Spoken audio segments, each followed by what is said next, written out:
Goddag, mit navn er Sebastian Kirkegaard, og jeg er historiker. Velkommen til første episode af dokumentaren Augustenborgerne, dynastiernes kamp. Vi er i dag taget til Augustenborg, til Augustenborg Slot, som i mange år var hovedsædet for hertugslægten Augustenborgerne. Den augustenborgske slægt starter officielt i 1651, da sønnesønnen af Hans den Yngre, Ernst Günther, gifter sig med sin kusine, prinsesse Auguste af Lyksborg. Vi kommer ikke til at bruge forfærdeligt lang tid på den tidlige historie for Augustenborgerne, men værd at vide, at ham, Hans den Yngre, jeg lige nævnte, han er altså søn af en konge og lillebror til Frederik den anden.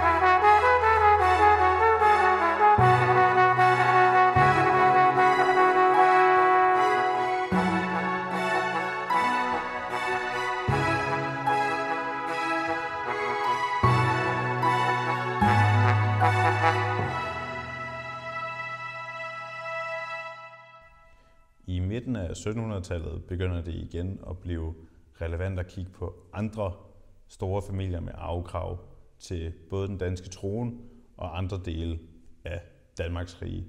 Der er ikke voldsomt mange mandlige arvinger tilbage, og der er en reel risiko for, at den mandlige del af kongefamilien uddør. Derfor begynder man igen at kigge på, at vores hertugslægt, Augustenborgerne, nedstammer fra kongefamilien. Langt tilbage, som vi snakkede om tidligere, nedstammer de nemlig fra Hans den Yngre, som er lillebror, eller var lillebror, til Frederik den anden.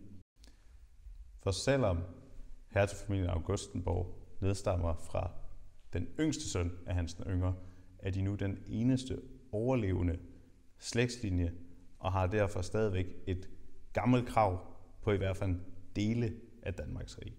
Man er ikke enige på nogen sider om, hvor store krav der er, men de fleste er enige om, at der er et krav på i hvert fald dele af hertugdømmerne. Nogen synes hele kongeriget, men det er en diskussion, der aldrig rigtig er blevet løst. Det skyldes blandt andet, at dokumenter og aftaler fra samtiden er meget mangelfulde og ikke decideret entydige, så det er svært at træffe nogle klare konklusioner ud fra. Når arvefølgespørgsmålet igen bliver relevant for Augustenborgerne, går det ud på, at man i slutningen af det 18. århundrede ser ind i en fremtid, hvor der måske ikke er vanvittigt mange mandlige arvinger til den danske trone. I Danmark kører man det, der hedder mandlig-kvindelig arvefølge. Det betyder altså, at den mandlige linje arver først, og derefter kan den kvindelige linje arve. I Tyskland og blandt andet Augustenborgernes territorie, der kører man ren mandlig arvefølge.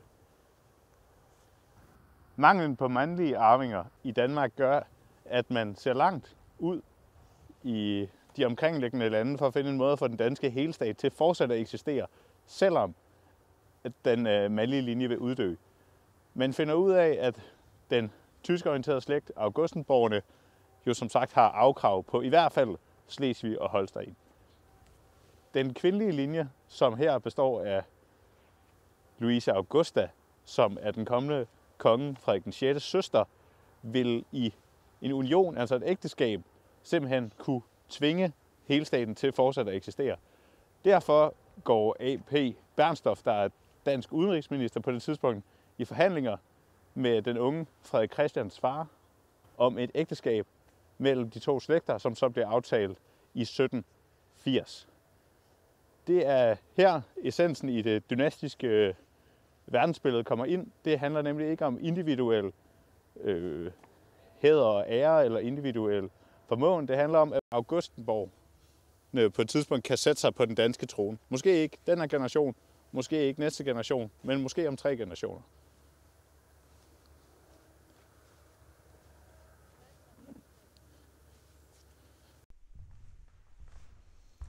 Bernstorffs projekt lykkedes, og der var et ægteskab i stand mellem hertugen af Augustenborg og et medlem af kongefamilien. Kongedatteren Louise Augusta, der var søster til kong Frederik den 6. På grund af det ægteskab, der blev der også formet en større alliance og tættere bånd mellem netop Augustenborgerne og hertugfamilien. Det vil også sige, at Frederik Christian i sin tid i København fik en masse embeder i svigerbrorens regering, som han besad i mange år, imens de boede inde i midten af København. De kunne dog ikke blive i København, da Frederik Christian også på et tidspunkt skulle være hertug.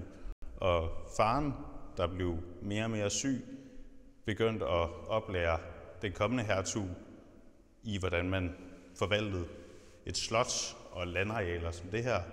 Det unge par var derfor mere og mere i Sønderjylland rundt omkring på de augustenborgske besiddelser. Og da faren endelig dør, flytter de definitivt herned.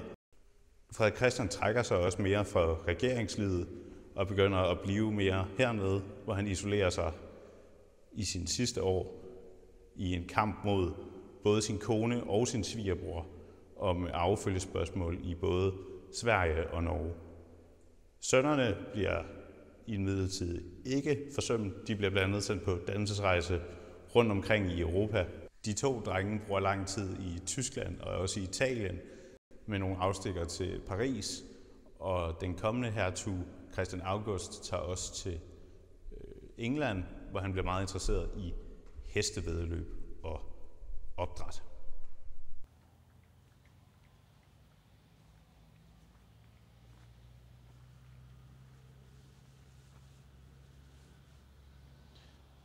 Venskabet mellem hertugfamilien og kongehuset var dog ikke ved. Allerede i slutningen af ægteskabet mellem Louise Augusta og Frederik Christian går der lidt knas i maskineriet. Der kommer en sag om arvefølgespørgsmål til den svenske trone, hvor Frederik Christian potentielt kunne være en af de store kandidater, men han bliver aktivt medarbejdet af sin egen kone i ledtog med kongen af Danmark, altså hendes bror Frederik den 6. Det fører også til, at testamentet til de to sønner, som er den senere hertug Christian August, den anden, og Frederik, senere kendt som prinsen af Nør, bliver lidt specielt. Moren bliver nemlig skrevet ud som ene fra Møn og de to børn, og to tyske adelige bliver sat ind.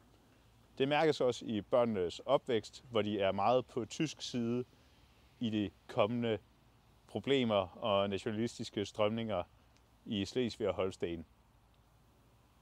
Det munder ud i, at mens den ældre bror, hertugen Christian August, kæmper for at få anerkendt forskellige arvekrav i Slesvig-Holsten og endda til den danske trone, sker der i 1848 et oprør i Rendsborg, hvor lillebroren Frederik, prinsen af Nør, fører an.